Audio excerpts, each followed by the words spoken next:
a emissora da Casa do Povo.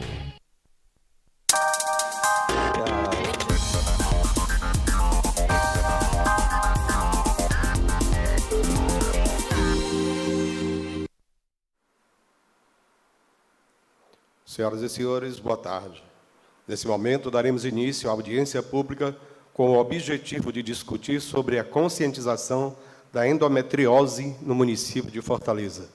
Requerimento de autoria da excelentíssima senhora vereadora Cláudia Gomes.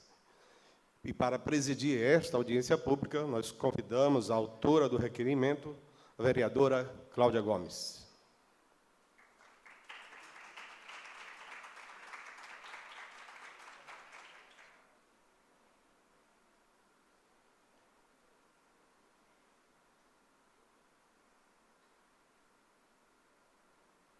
Já passa a palavra a excelentíssima senhora vereadora.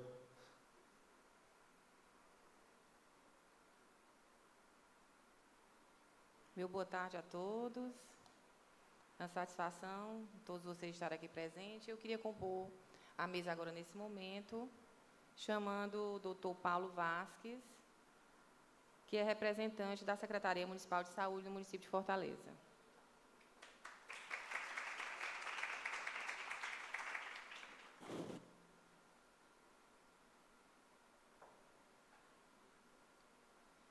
Chamar também para compor a mesa o doutor Marcelo Gondim, que é médico da Maternidade Escola, representando a Sociedade Brasileira de Reprodução Assistida.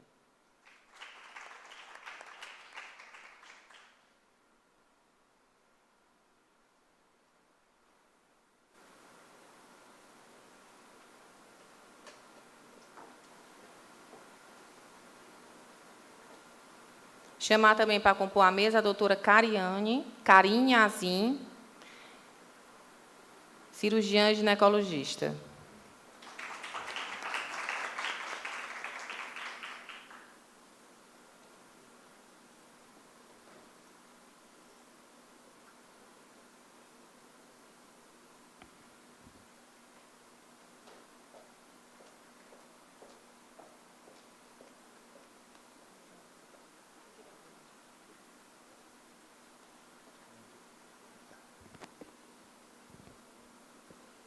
Chamada a professora Tatiana Zilbergeri,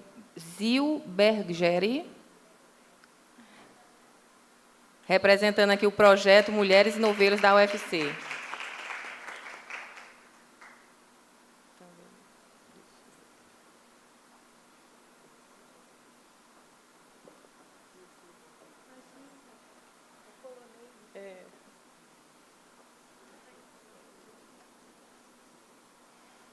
Chamar para compor a mesa a doutora Catiane Lustosa, médica ginecologista, representando a MEAC.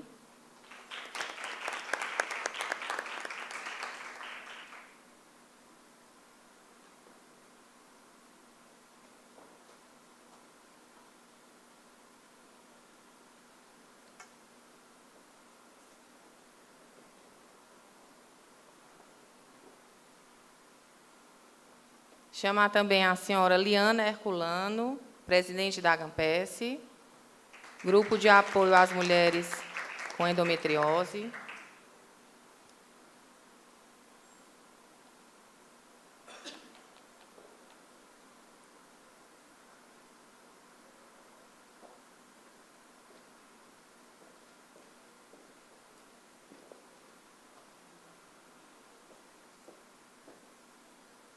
Chamamos a doutora Isabela Frota, fisioterapeuta da Maternidade Escola, minha colega fisioterapeuta, trabalha com assoalho pélvico, para compor a mesa.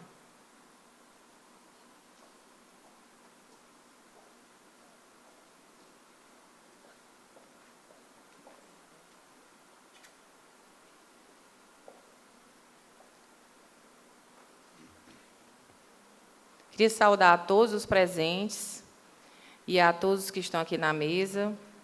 Nós temos um assunto para conversar hoje com todos aqui, de relevância, de muita importância, que é falar sobre a endometriose. E nós convidamos profissionais de saúde para falar sobre esse assunto, para que todos vejam realmente a gravidade da situação que é a endometriose na saúde da mulher. Algumas pessoas até perguntaram, né, o que surgiu, como foi que surgiu, né, na verdade, esse pensamento sobre a endometriose, falar sobre a endometriose. Eu sou fisioterapeuta e trabalho há muitos anos com várias pacientes que relatavam alguns sintomas de que eu não sabia identificar o que era. E, com o tempo, eu fui descobrindo que esse problema era a endometriose. Então, a partir daí, surgiu o interesse de pesquisar mais sobre isso. Inclusive, participei de algumas cirurgias. Participei não, né? Passei como só observando. E vi que realmente era muito grave e que precisava urgentemente que a gente trabalhasse políticas públicas para que o diagnóstico fosse precoce. E é por esse motivo que hoje nós estamos fazendo essa primeira audiência pública sobre a endometriose. E nós vamos ter algumas falas aqui hoje para que sejam esclarecidos exatamente o que é que nós podemos, como profissionais de saúde, poder público, juntos, fazer para que a gente consiga esse diagnóstico mais precoce possível e que essas mulheres não cheguem a estar no diagnóstico dos 30% de mulheres inférteis no período reprodutivo que elas têm. Então, eu queria passar a palavra agora, vou passar a palavra para alguns dos componentes da mesa, para que a gente comece aqui a nossa audiência pública, falando sobre esse assunto.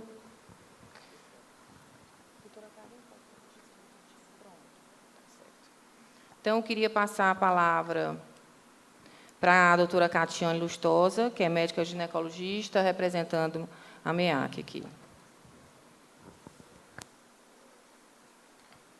Boa tarde a todos. Gostaria de agradecer mais uma vez o convite de estar aqui nessa audiência pública, falando de um tema que atualmente é o meu grande estudo de vida, né? Eu faço o meu ambulatório da maternidade escola em endometriose pélvica crônica, faço as cirurgias da maternidade escola junto com a equipe, e a gente compõe uma equipe multidisciplinar com os médicos da reprodução, com as fisioterapeutas, enfermeiras, nutricionistas, psicólogos. Essa doença é uma doença de prevalência mundial, né? Ela acomete até 15% das mulheres com endometriose, então ela tem uma prevalência alta das mulheres. Ela muitas vezes é subdiagnosticada, porque as pacientes passam anos para ter esse diagnóstico. É um diagnóstico que, por vezes, é fácil, mas difícil porque as pessoas demoram a perceber que a paciente está doente. Então, hoje em dia, no mundo inteiro, esse diagnóstico tem um atraso de até 10 anos. Então, realmente, é algo que modifica muito a vida da mulher. A mulher apresenta muita dor. Então, o principal sintoma que a mulher tem é a dor. Então, ela tem dor ao menstruar, ela tem dor na hora da relação sexual, ela tem dor crônica, que é fora do período menstrual, ela tem dor ao defecar durante o período menstrual, tem dor ao fazer xixi durante o período menstrual e, em até 50% dos casos das mulheres com endometriose, elas têm também dificuldade de engravidar, levando a uma infertilidade. Então, é uma doença que é crônica, porque ela é inflamatória, ela tem algumas alterações que as pacientes têm genéticas, imunológicas, de processos inflamatórios, e, por ser uma doença crônica inflamatória, ela precisa realmente de um diagnóstico e, a partir daí, uma gestão terapêutica, onde você vai, a partir do momento da vida da mulher, escolher se vai ser um tratamento clínico, se vai precisar fazer uma terapia cirúrgica, se vai para a terapia de reprodução assistida. Então, é muito importante, realmente, conscientizar a população de como descobrir, né, a doença, conscientizar os profissionais de saúde a darem esses diagnósticos cada vez mais precoces para tentar diminuir essas alterações psíquicas, essas alterações de qualidade de vida, essas alterações que podem, a longo prazo, prejudicar a vida inteira da mulher. Então, lá na maternidade escola, a gente trabalha com esse setor há mais ou menos 5 anos, né? A gente vai completar 5 anos agora em setembro, onde o serviço foi montado, e, aos poucos, nós fomos tentando juntar alguns profissionais, e esses profissionais realmente ingressaram no setor da endometriose e tornaram isso factível no setor público, né? Hoje em dia, a gente foi agora para o congresso da SBE, que é a Sociedade Brasileira de Endometriose, e todas as universidades falavam das suas filas cirúrgicas da endometriose. E hoje a realidade da maternidade escola é outra, graças a realmente um projeto junto à gestão e aos profissionais que lá integram. Então, a gente já tem uma fila bem menor do que todo o restante do Brasil, né? Filas onde são 3, 4, 5 anos. Na maternidade escola, hoje em dia, é uma realidade de 3 meses, de 3 a 6 meses, no máximo, a paciente já está sendo operada. O que é a dificuldade? É o número de vagas para chegar lá. Então, a gente ainda tem um número pequeno de vagas, porque temos poucos profissionais ingressando realmente na porta de entrada da maternidade escola. Mas, a partir do momento que ela chega lá, que ela começa realmente todo o processo de avaliação, investigação, que ela entra fazendo o exame, diagnóstico, até a mesa cirúrgica, no momento que a gente dá a guia, a gente tem mais ou menos uma vazão de 3 meses. E isso é uma grande felicidade, porque, quando eu entrei na maternidade escola, a gente tinha filas de 5 anos de espera. E, a partir do momento que, aos pouquinhos, nós fomos ingressando mais um cirurgião, um coloproctologista, um urologista na equipe cirúrgica, essa vazão foi dada e a gente consegue ter uma fila bem menor do que todas as outras universidades do Brasil. E isso realmente é uma realidade que me orgulha muito nesse momento da trajetória lá da maternidade escola. E, além disso, esse olhar humano, né? O projeto Mulheres e Novelos, da professora Tatiana, ela englobou mais ainda esse olhar humano para a paciente com endometriose, porque a paciente ela tem realmente um sofrimento muito grande, aumento de depressão, aumento de ansiedade, tem alteração da qualidade de vida sexual, porque realmente os sintomas levam a isso.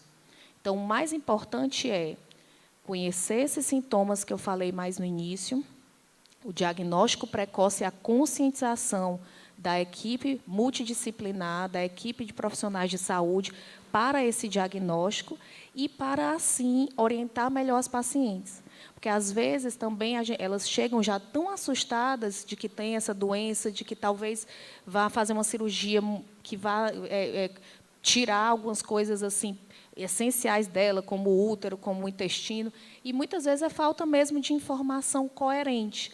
Então, é muito importante conscientizar. Olha, você tem uma doença crônica, a gente consegue tratar, vamos acompanhar. O mais importante é essa conscientização do acompanhamento. Eu até falo para as pacientes, olha, endometriose é uma doença crônica, como um diabetes, como uma pressão alta, que você vai acompanhar, que você tem um tratamento, que você consegue melhorar sua qualidade de vida e que, hora ou outra, você vai precisar de uma cirurgia ou de um procedimento, mas isso é muito estudado e conversado com cada uma e individualizado. Então, acho que a mensagem de hoje, dessa audiência, é conscientização dos profissionais de saúde, como dar esse diagnóstico através desses sintomas e do exame de imagem, que hoje em dia a gente tem com mais facilidade, até no setor público também, e como vai ser tratado. Então, acho que a Karine vai falar um pouquinho também dos custos da endometriose, né, de como que você vai conseguir fazer esses tratamentos para poder a gente pensar numa maneira de otimizar cada vez mais essa conscientização e esse tratamento. Queria agradecer a palavra da doutora Catiane. E eu queria fazer uma pergunta que se já tivesse sido respondida, é para que se fale mais outra vez, né, se fale outra vez, para as pessoas saberem mesmo. que é assim, como é que uma mulher que está sentindo assim todos esses sintomas que você falou chega e vai ser atendido lá na maternidade escola? Pronto. Então, na maternidade escola, essa paciente ela já deve ter sido triada pela atenção primária. Nós somos um serviço de atenção terciária, né? Secundária e terciária. Então, a gente tem encaminhamentos advindos do Sistema Único de Saúde. Então, ela não chega lá e vai perguntar e vai falar dela. Ela tem que chegar no posto de saúde. Do posto de saúde, ela vai falar todos esses sintomas, e o médico do posto de saúde tem determinados ambulatórios na rede do sistema que ele pode encaminhar. Um deles é o ambulatório de endometriose e dor pélvica crônica, que é ofertado na maternidade escola, por exemplo, mas é ofertado também no Hospital Geral César Caos e no Hospital Geral de Fortaleza. Então, são essas 3 redes que ela pode entrar no sistema secundário terciário, porque aí ela vai para o setor especializado, que é o ginecologista especializado, que talvez vai encaminhar para uma cirurgia, enfim. Mas a porta de entrada é o encaminhamento via SUS pelo posto de saúde. Bem esclarecido. Eu queria avisar a todos vocês que estão aqui presentes, que quem quiser fazer perguntas aos convidados, podem colocar no papel e, após toda a fala de todos, a gente vai fazer as perguntas. Eu queria convidar agora a doutora Karine Azim, cirurgiã ginecologista, para falar um pouco sobre a endometriose para a gente. Boa tarde, pessoal. Então, é o seguinte, dando continuidade aqui à fala da Catiane, de todos, tá ligado? Pronto. Então, eu queria falar um pouquinho dos custos da endometriose. Eu vou tentar focar um pouco no que é importante para a gente quando a gente está aqui na Câmara dos Vereadores e no meio de políticos e falando em termos de saúde pública, a gente tem que falar o porquê da importância em que isso pesa no bolso da saúde pública, né? Então, meu foco aqui vai ser por que a gente tem que falar sobre endometriose, por que a gente está nessa tarde aqui, qual a importância dessa doença em termos de custos para a saúde pública. Lembrando que o custo não é só financeiro, não é só econômico, a doença ela traz um custo emocional e social enorme para a paciente, e a gente vai ver um pouquinho sobre isso. Então, eu trouxe só um material aqui no PowerPoint, só para me orientar, para eu não ser tão prolixa. Como é que eu passo aqui mesmo?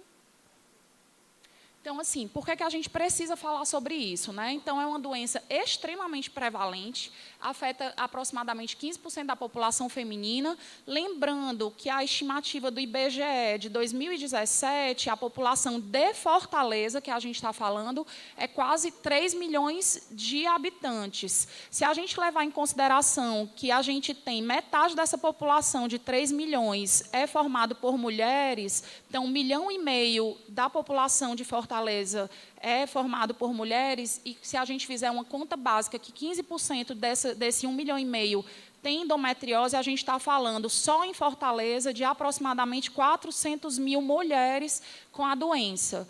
Lembrando que a endometriose, como a Catiane bem falou, é uma doença crônica, é uma doença que não tem cura, é uma doença que vai provavelmente iniciar desde a primeira menstruação dessa menina até que essa mulher entre na menopausa, com raríssimos casos ainda persistindo após a menopausa. Então, é uma doença de anos e anos a mulher com dor e gerando custos financeiros. Então, para isso, a paciente vai precisar de um tratamento não só do ginecologista, mas um tratamento multidisciplinar, envolvendo o ginecologista, o médico da saúde da família, o cirurgião ginecológico, especialista em endometriose, o especialista em reprodução humana, o fisioterapeuta, psicólogo, psiquiatra, muitas vezes, e a gente vai ver o porquê disso, nutricionista e tantos outros profissionais. Isso tudo vai gerar um custo enorme para essa paciente.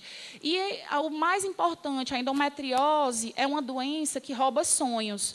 Essas mulheres elas estão na idade reprodutiva, no menacme, na idade que essas pacientes estão procurando seu emprego, e por várias vezes essas mulheres perdem o emprego porque faltam ao trabalho devido à dor ou porque estão procurando um tratamento adequado para a dor. com o diagnóstico, porque querem saber o que é que elas estão sofrendo. Então, várias faltas ao emprego, perdem o emprego, perdem a projeção profissional, porque deixam de ir para a escola. É a principal causa de falta à escola em adolescentes. Os trabalhos já mostram isso para a gente. Falta à faculdade. Então, é uma doença de impacto nos seus sonhos profissionais, uma doença que impacta os seus sonhos pessoais, já que essas mulheres descobrem endometriose por outra via também, não só a via dolorosa, mas por infertilidade, que o Marcelo vai falar um pouquinho mais adiante. Então, tem um impacto social e um impacto econômico, já que essa paciente vai gastar muito, quer seja pelos tratamentos para tratar dor, para tratar a infertilidade e para dar tratamento à acupuntura, nutrição, fisioterapia, e a gente vai ver um pouquinho isso na frente. Então, só para vocês terem noção de que a gente está falando, que a endometriose não é uma doença qualquer, se a gente der entrada nesse site médico que se chama PubMed, qualquer um pode ter acesso ao PubMed e botar a palavra endometriose. Esse site é de domínio internacional, onde as principais publicações internacionais relacionadas a qualquer tipo de doença estão aqui nesse site. O que a gente vai ver aqui... Deixa eu só ver onde é que é a luz. Opa, que foi que eu fiz besteira. Só um instante. Sabe dizer como é que eu volto aqui, Cláudia? Então, se a gente der entrada nesse site, no PubMed, o que a gente pode ver aqui... E a luz, Cláudia?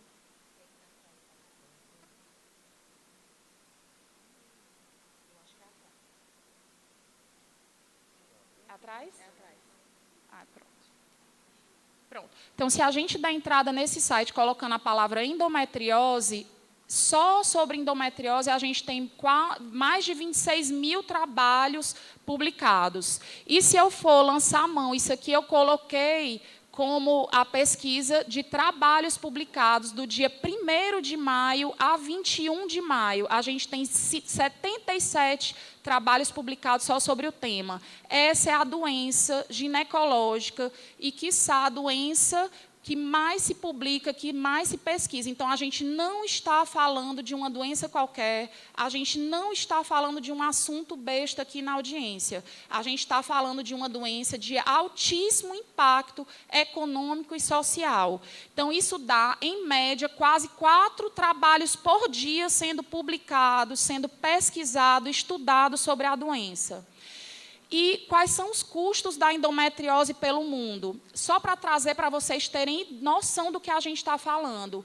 De custos diretos e indiretos, na Europa, aproximadamente 30 bilhões de euros, nos Estados Unidos, 20 bilhões. Custos por paciente, isso incluindo os custos cirúrgicos e de tratamento clínico. Nos Estados Unidos, cada paciente custa para o serviço $15 mil por paciente. Isso aqui a gente não está falando de tratamentos com infertilidade, apenas tratamento cirúrgico e tratamento clínico. E para a gente se situar aqui no Brasil, os custos no SUS, isso aqui são dados do DataSUS de 2017, que é o último censo que a gente tem. No SUS, quase 21 mil pacientes foram atendidas no SUS com diagnóstico de endometriose, gerando praticamente 11 mil internações, com um custo de quase 15 milhões em 2017 dessas pacientes de endometriose, sem falar nos custos de medicações que essas pacientes gastam por si só, nem de custos com o tratamento para a infertilidade. E não se enganem, senhores, que a gente não está falando apenas de pacientes do serviço público.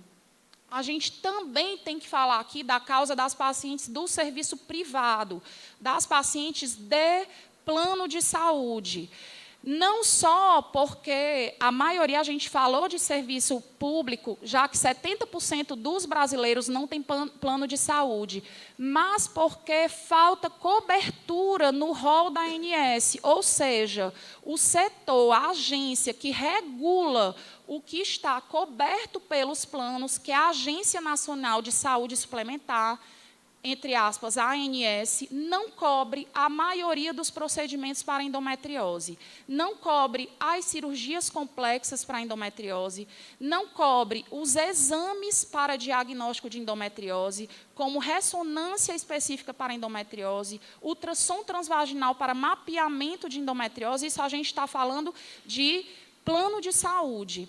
Então, e as cirurgias complexas e os tratamentos para dor e infertilidade. Então, nós não estamos aqui na audiência apenas para tratar da luta das pacientes do serviço de saúde pública, mas também da saúde suplementar. É uma luta de todas e de todos, já que a doença afeta o casamento, afeta a qualidade de vida dessas pacientes, trazendo dor para os pais, para o cônjuge, para toda a família e não só para essa paciente.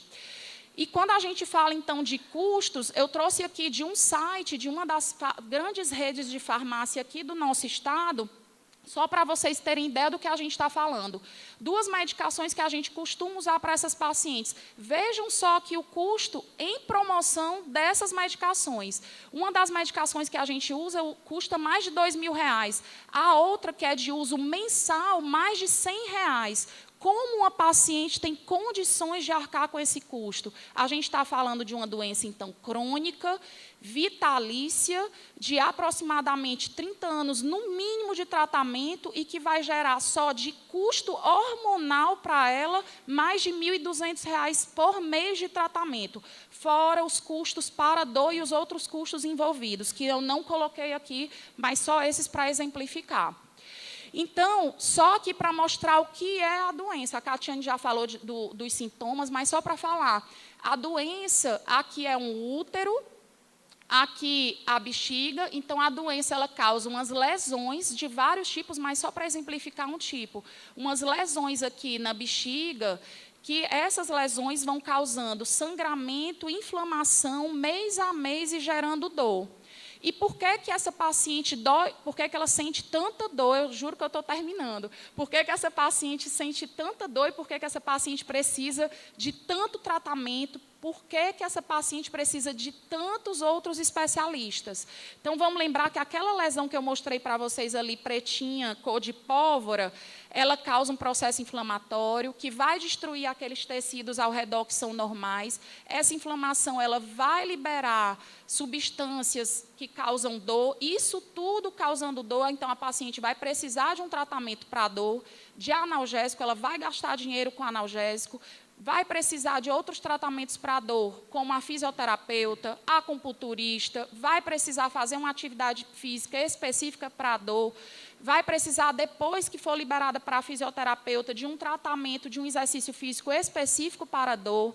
Essa também, a inflamação, por sua vez, ela vai causar a formação de novos neurônios, novas conexões de neurônios que são espécies de fiações que vão levar o estímulo da dor da pelve até o córtex do cérebro, e isso vai gerar o que talvez seja mais importante para essa paciente.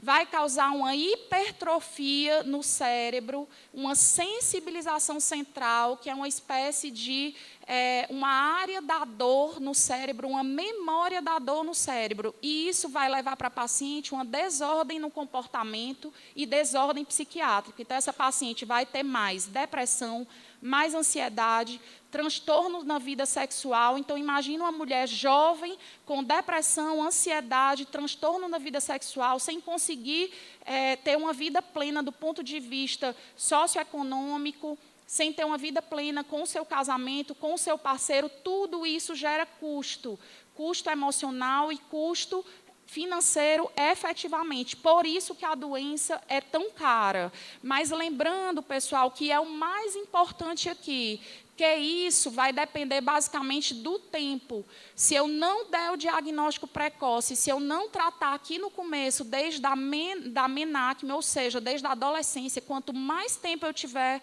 mais tempo a paciente vai ter disso aqui, e mais ela vai ficar grave, mais custo ela vai gerar aos cofres públicos. Então, é importante que a gente aqui gere ações para que essa paciente tenha o diagnóstico lá no serviço no serviço público de atenção primária, no posto de saúde. A gente está falando aqui de serviço terciário, que é a maternidade escola, mas as pacientes que chegam lá são pacientes graves, são as pacientes que a gente não quer atender.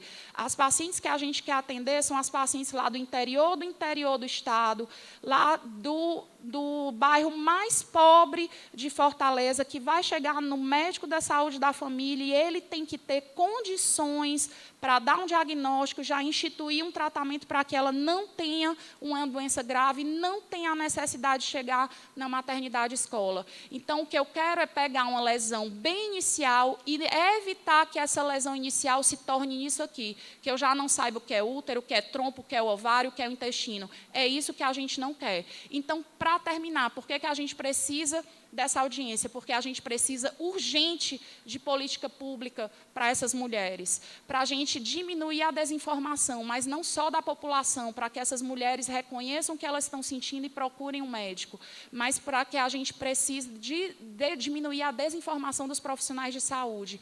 Por isso, com isso, a gente melhora o acesso das pacientes ao tratamento sintomático. E só naqueles casos mais graves, que é em torno de 30%, elas cheguem até o serviço especializado, elas cheguem até o especialista em endometriose.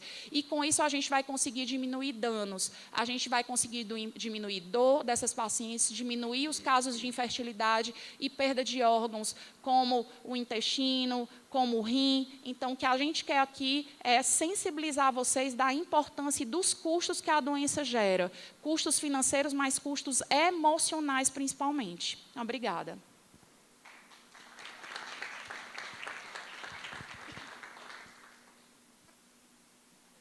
Agradeço aqui as palavras da doutora Karine. E, na verdade, eu fiquei mais preocupada ainda, que eu já estou preocupada em relação à endometriose. Então, foi bem esclarecedor e o nosso objetivo aqui da audiência pública é que a gente consiga diminuir o tempo, principalmente, né, para que a gente consiga o diagnóstico mais precoce possível e que a gente consiga realmente atender todas essas mulheres. E, para isso, a gente precisa, efetivamente, de uma política pública mais rápida, né, para essas mulheres. Então, eu queria passar a palavra agora para o doutor Marcelo Gondim. Ele é médico da maternidade escola, representando a Sociedade Brasileira de Reprodução Assistida. Passar a palavra para ele e agradecer a presença dele aqui também. Bom, boa tarde a todos, agradeço o convite.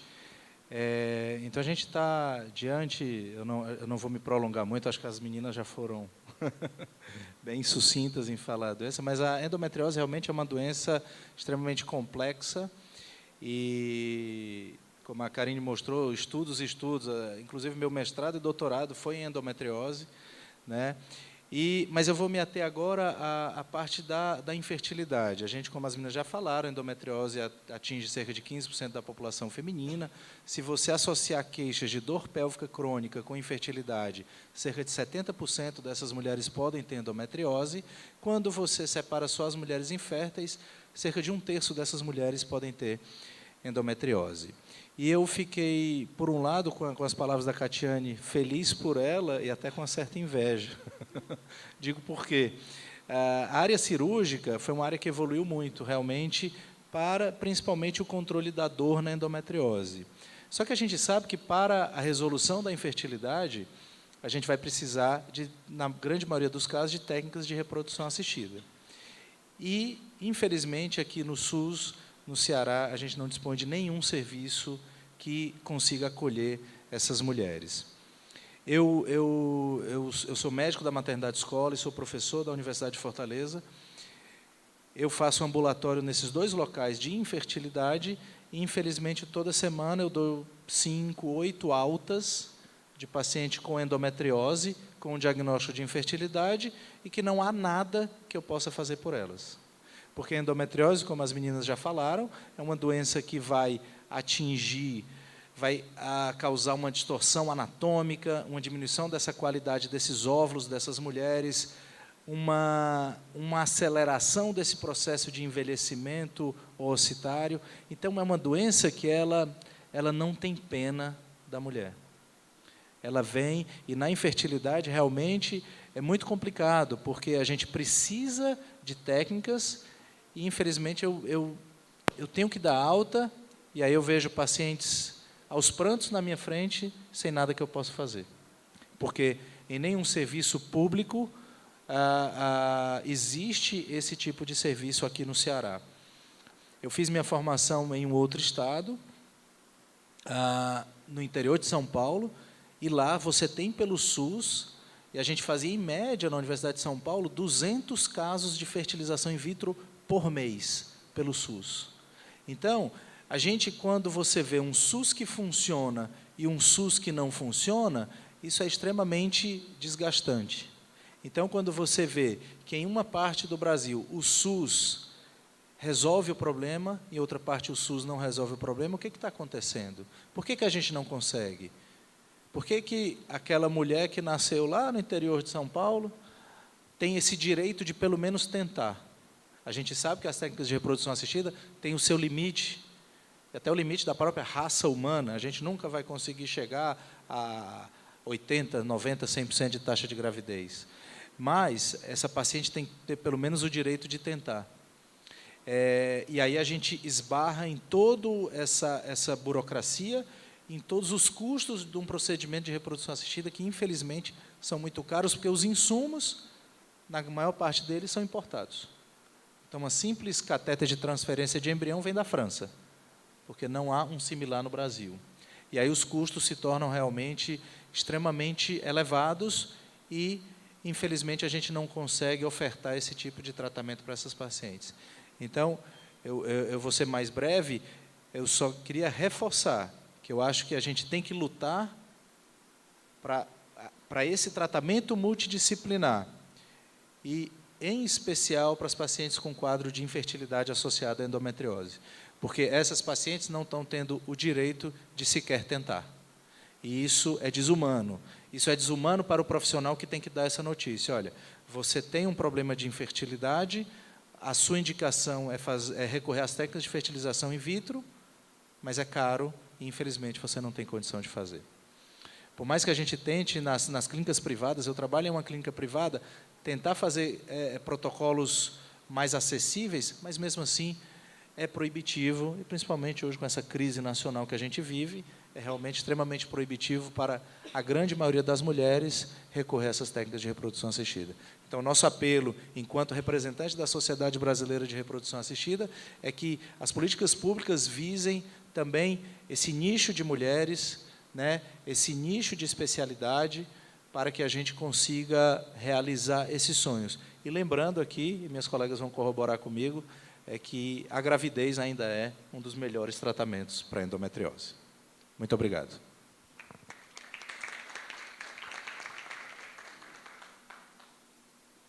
Agradeço a palavra do doutor Marcelo Gondim.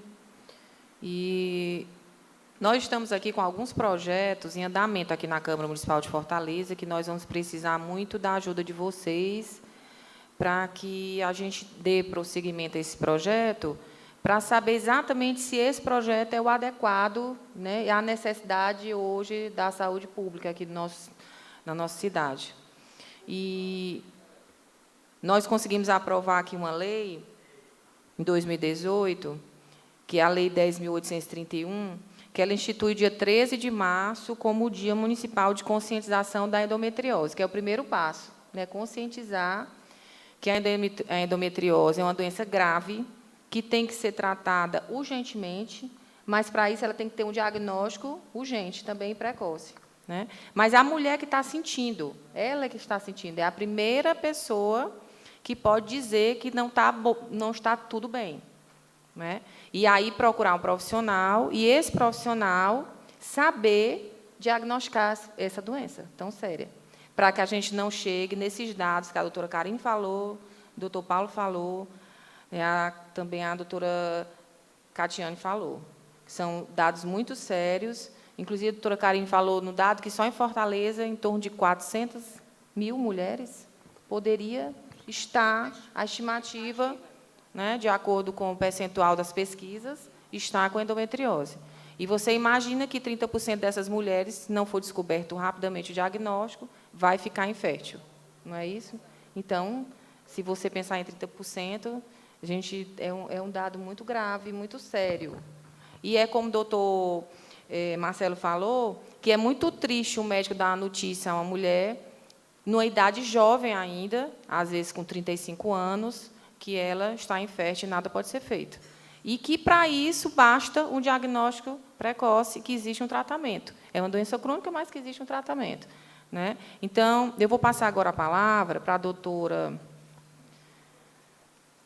Isabela Frota, pode ser, doutora Isabela, que é fisioterapeuta, trabalha na maternidade escola, trabalha exatamente com mulheres que têm a endometriose, e eu queria que ela falasse um pouco da experiência dela, né, sobre isso. Boa tarde. Queria agradecer mais uma vez o convite de estar aqui nessa audiência pública. Com certeza de grande importância estar aqui hoje à tarde discutindo políticas públicas para essas mulheres com dor pélvica e endometriose. Como as meninas já tão bem falaram, né, endometriose é uma doença crônica e vai atingir vários níveis, várias dimensões da vida dessas mulheres. E a fisioterapia vem na tentativa e no objetivo de tentar melhorar a qualidade de vida dessas mulheres. Nós vamos atuar de acordo com os sintomas, como a Catiane já falou tão bem, é uma doença que envolve vários sintomas, desde o trato urinário, intestinal, dor nas relações sexuais, uma alta taxa de absenteísmos e de incapacidades funcionais. Então, a fisioterapia vem trabalhar essas alterações, esses sintomas. Por ser uma doença crônica, as mulheres têm uma tentativa de se proteger e acabam assumindo posturas antálgicas, e, devido a isso, ocorre encurtamento de um grupo de músculos, alongamentos de outros, e, a partir daí, vai gerando mais dor devido ao sistema músculo-esquelético. Tem as dores miofasciais também, que são grandes causas das dores pélvicas, e a fisioterapia vem atuar nessas causas, nessas dores, né, tanto de assoalho pélvico, como dores abdominais, de reto, psoas, dos adutores. Tem uma visão global dessas mulheres. Na maternidade escola, atualmente, a gente também está com a fila de espera de 3 meses apenas. Quando eu comecei lá 2 anos atrás, a gente tinha 200 e um pouquinho mulheres esperando. Com orgulho e satisfação que eu digo que hoje a gente consegue, no máximo, 3 a 4 meses de espera. A gente tem um protocolo de atendimento para essas mulheres com dor pélvica, que vai desde a avaliação fisioterapêutica, cinésio-funcional, ela passa por um atendimento individual.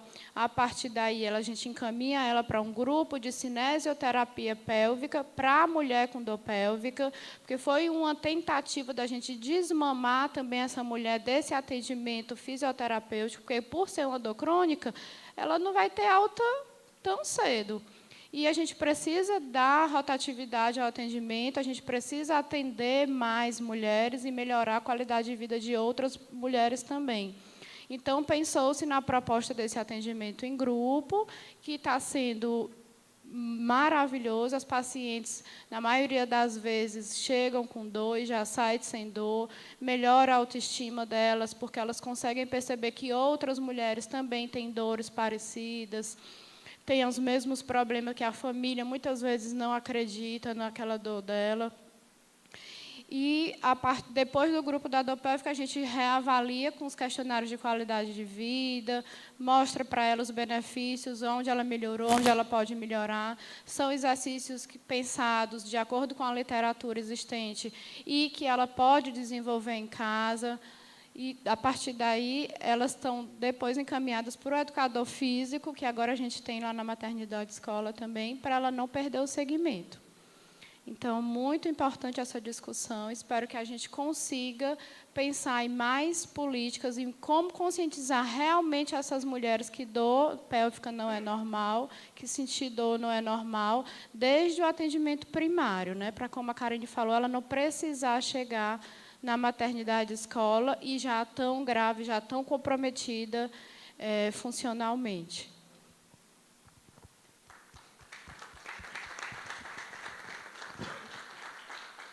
Agradeço as palavras da doutora Isabela Frota. Foi muito importante a sua fala também, para explicar o que é que a fisioterapia pode fazer por essas mulheres, né?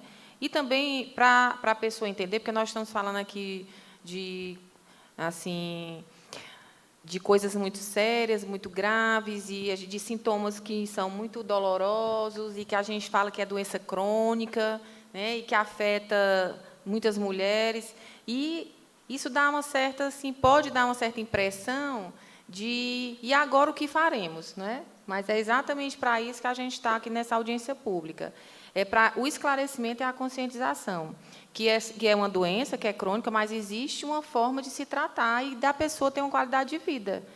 E que ela pode se engravidar, e que ela pode ser mãe, né, que ela pode ter um relacionamento normal com o seu esposo e com a sua família, e que, quando um adolescente chega e fala que está sentindo muitas cólicas, eu não consigo ir para o colégio, eu não consigo sair com as minhas colegas, que isso é sério, que não é brincadeira, que ela não é dengosa, né? Quer falar, doutora? Quero, só complementando o que você está falando, é exatamente isso. Assim, a gente fez uma grande pesquisa agora, que é até a minha tese de doutorado, e falando exatamente um pouco do cunho sexista que essa doença tem, de preconceito mesmo, né? As pacientes chegam na emergência de uma UPA, ou qualquer hospital público, ou qualquer hospital mesmo privado, e ela recebe um analgésico e é tida como alguém que está fazendo um piti, ou alguém que não está fazendo, está tendo dor, mas está aumentando muito, exagerando, não tem nada, e é isso mesmo, quando casar Sara. Então, são falas que as pacientes me relataram dentro da nossa pesquisa, que existem, que acontecem e que são muito graves. Porque, se você pensar que é uma doença crônica, amplamente estudada, né, nos meios médicos, nos meios de profissionais de saúde, que tem custos elevadíssimos, tanto de custo de medicação, cirurgia, reprodução assistida, quanto custo de absenteísmo de trabalho, você tem que falar um pouco mais sério sobre isso mesmo. E tem que tentar desmistificar esse cunho sexista que existe dentro da doença. Então, a paciente recebe muito preconceito de verdade com todos os profissionais de saúde, nas emergências, nos prontos atendimentos, no atendimento inicial, até que ela esteja grave o suficiente para a pessoa que ouviu várias vezes, nossa, será que tem alguma coisa mesmo aqui? Mas ela tem que ter repetido isso, pelo menos nas falas das pacientes que eu avaliei na minha tese de doutorado, pelo menos 17 vezes. Então, é muito grave. Então, a gente precisa tentar educar o profissional de saúde, enfermeiro, agente de saúde, médico, que vai estar ali perto, o médico do pronto atendimento, para pelo menos dizer assim, não, olha, aqui eu não vou poder fazer nada por você, mas vai aqui, vamos tentar dar um diagnóstico, porque o diagnóstico precoce é muito importante, é essencial. E eu digo mais, assim, a paciente ela precisa mesmo ter esse apoio psicoterápico associado, porque ela tem esse desgaste emocional desde a adolescência, como a Karen falou. Lá da primeira menstruação até os 30 anos, que é quando geralmente se tem o diagnóstico atual da doença, é muito tempo de sofrimento. Então, a gente precisa mesmo mudar esse paradigma e tentar modificar isso da melhor forma possível com políticas públicas de saúde. E eu acho que uma das primeiras é realmente a educação do nosso profissional de saúde, o que está ali na base de frente, que é o da emergência e do setor primário mesmo, que a partir daí é que a gente vai conseguir mudar muita coisa. Se a gente mudar só ali na universidade, só ali com o ginecologista, com o especialista, a gente não muda muita coisa, não. Mas se a gente mudar na base, no profissional inicial, que pega primeiro a paciente, aí eu acho que a gente consegue mudar muita coisa. Obrigada pelas palavras. Eu vou chamar agora para fazer uso da palavra a doutora Tatiana Zilbenberg. Acertei, né, doutora Tatiana? Professora. Ela é do projeto Mulheres e Novelos da UFC. A palavra é sua, doutora. Obrigada. Boa tarde. agradecer ao convite e essa oportunidade. Meu doutor é de doutorado, eu não sou médica, mas, por ser paciente de endometriose, eu digo que a vida me fez uma paciente estudiosa, né? Nesse primeiro slide que está ali, é um pouco da minha história. Quer dizer, eu sou uma dessas mulheres que menstruou aos 13 anos e que, até os 28, ouvia que a dor era normal, que estava exagerando, que era drama, que devia ser hipocondríaca, né? E foi dessa história, dessa dor não ouvida, na sequência de uma série de ações... Pode passar, por favor, que estou sem um passador aqui. Vocês têm? Tá. Essa dor não ouvida, dessa cólica normal, que eu brinco assim, eu fui mais vezes ao pronto-socorro do que ao cinema, né? Cada hora eu tinha dor num lugar. Eu lembro que, aos 14 anos, eu fiquei em casa uma semana recebendo soro e remédio para dor, porque eu estava como se fosse início de pneumonia, desidratação e gastrite. Eram dores tão estranhas e se misturavam, eram adoecimentos dos mais diversos. E esse processo de silenciamento e de não acolhimento, de não escuta, né, eu fui ouvir aos 28 anos que poderia ser endometriose.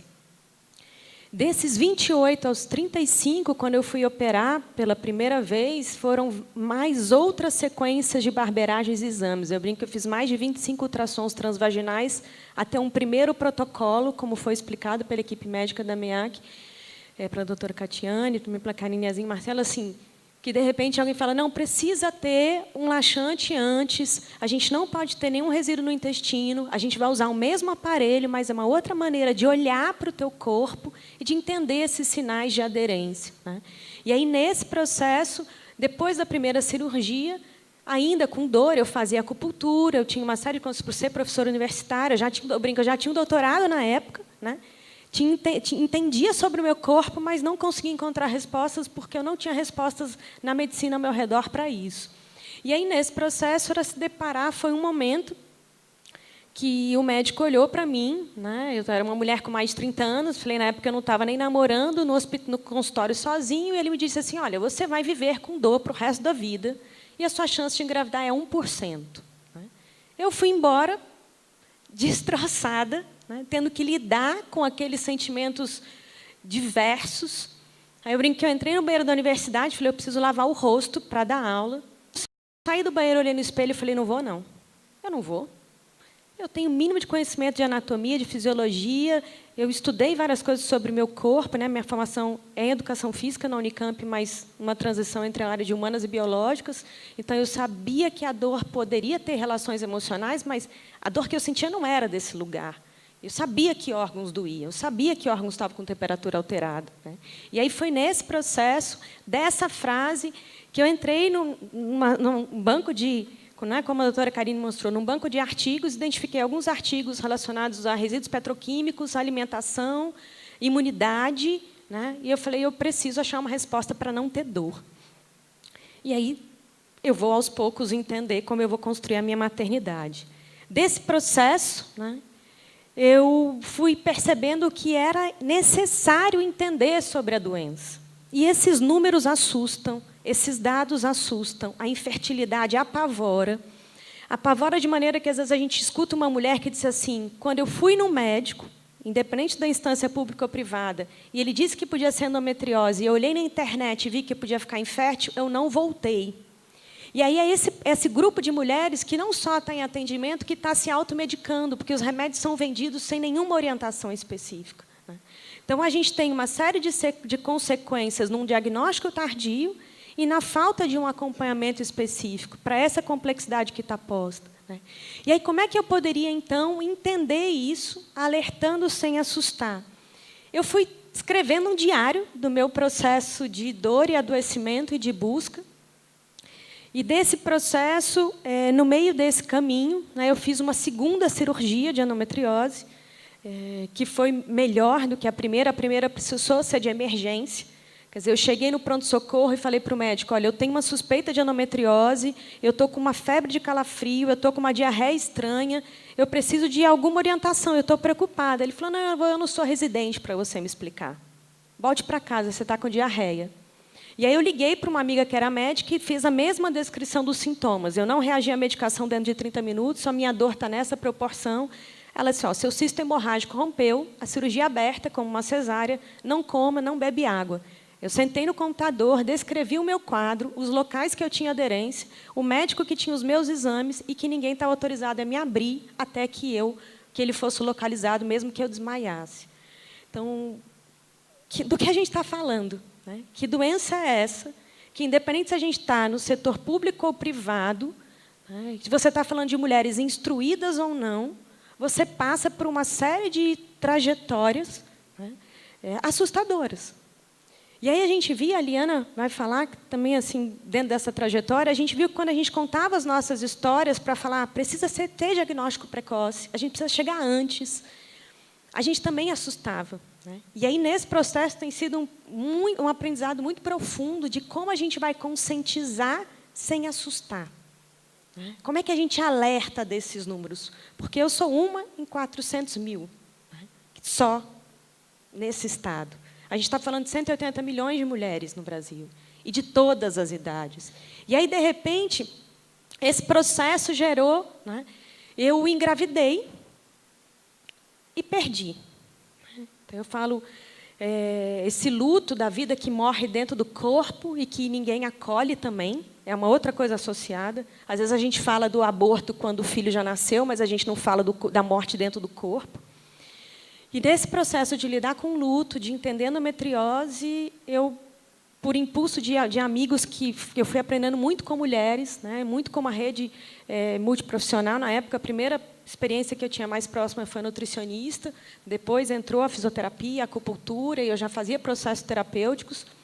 Né, como a doutora Karine trouxe, por exemplo, há um centro de dor. Então, eu digo assim, há uma memória de dor. Há um medo da dor. E há a chance de ter dor outra vez. Como é que eu vivo com essa tríade? E aí, nesse percurso, eu acabei publicando um livro, que era o meu diário, a história de outras mulheres, no mês que nasceria o bebê que não nasceu. E assim nasceu Mulheres em Novelos, que é um projeto hoje de extensão, cadastrado na Universidade Federal do Ceará. E eu agradeço a doutora Catiane, a doutora Isabela, né, o doutor Leonardo, que não está aqui, que me acolheram. Né, porque daquele livro eu comecei a receber o contato de mulheres, também de diferentes níveis de conhecimento, de culturas e de lugares no Brasil, que diziam assim, eu entendi que eu posso ter saúde, que eu posso ter qualidade de vida, mas eu preciso de um tratamento multidisciplinar. Eu moro no interior, não tem ninguém. Né? Como é que eu vou ter esse caminho? E aí, nesse processo, quando a primeira mulher me trouxe flores, eu dei conta que eu estava 2 anos vivendo sem dor. Eu não tinha dormido e acordado sem dor até os 38 anos. Foram mais de 30 anos, considerando as primeiras crises estranhas de dor aos 8, intensificadas com a menstruação. E aí eu cheguei na minha sala da UFC, sentei e falei para os alunos, me filmem, eu vou criar um canal no YouTube. Desses vídeos, nessa ideia de tentar alertar, acolher os diferentes aspectos dessa vida que vai deixando de dançar, que deixa de viajar, que deixa de trabalhar, que às vezes quer negar uma relação sexual porque tem medo de ter dor ou tem vergonha de dizer que tem, ou ela tem uma relação sexual e se coloca numa posição de uma emoção de abuso, porque ela está fazendo força para fingir que ela aguenta, né? Mesmo que seja com o próprio parceiro. E aí, diante de todos esses aspectos, eu falei, a gente precisa entender isso melhor. Né? E aí, do canal no YouTube, foi quando a equipe da MEAC, o doutor Leonardo, um dia me ligou e falou, olha, vem ajudar as mulheres, você pode fazer algo que a medicina não pode fazer. Né?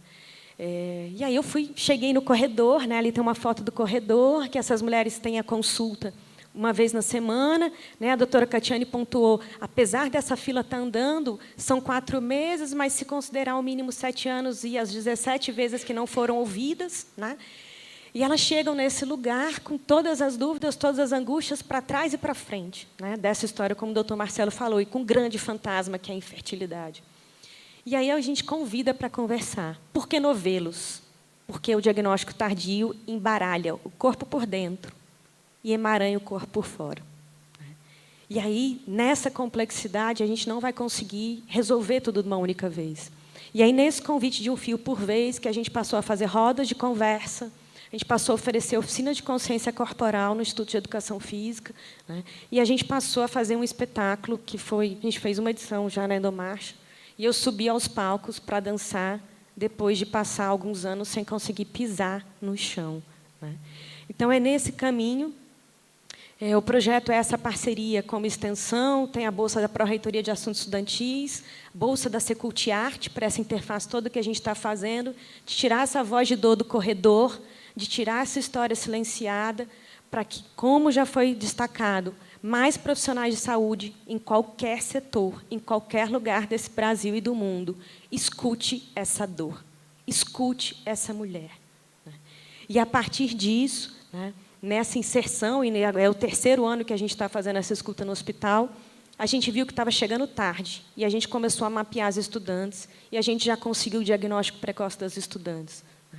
Falar para essa estudante que essa cólica não era normal, que ela não deveria se automedicar, que ela deveria buscar um atendimento, para falar do medo desse exame, da vergonha, mas da necessidade de assumir a possibilidade de cuidar de si. Então, esse desentrelaçar, para que a gente escute as mulheres que já têm dor e para que a gente chegue antes, porque a gente está sofrendo mais do que é necessário.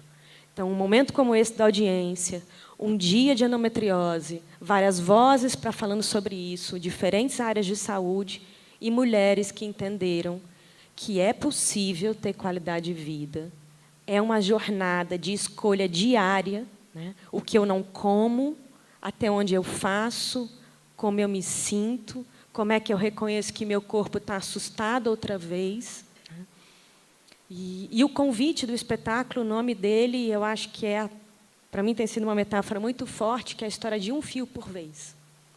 E esse dia, para mim, é um dos fios dos muitos dias que precisaremos multiplicar de ação de interface de universidade, os setores públicos, a iniciativa privada, e as vozes dessas mulheres. Muito obrigada.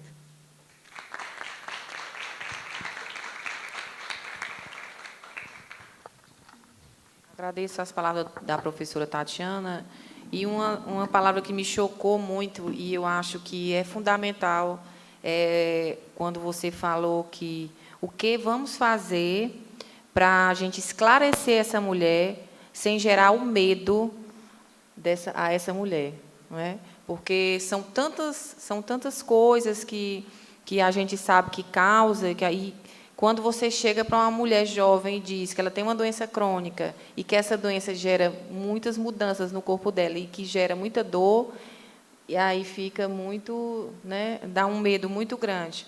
E eu queria passar a palavra para a Liana Herculano, que ela é presidente da AGAMPES, que é o grupo de apoio às mulheres com endometriose, para ela falar a experiência dela sobre a doença e o que é que ela afetou a vida dela. E hoje ela preside esse grupo que tem grande importância de esclarecimento. E eu passo aqui a palavra para a Liana. Boa tarde. Quero agradecer a oportunidade de estar aqui hoje, a senhora vereadora Cláudia Gomes, a todos que estão presentes aqui compondo a mesa e os que estão aqui no auditório. Para mim é um sonho realizado estar aqui hoje, depois de 5 anos da criação do Grupo de Apoio às Mulheres Portadoras de Endometriose do Ceará, o GAMPES.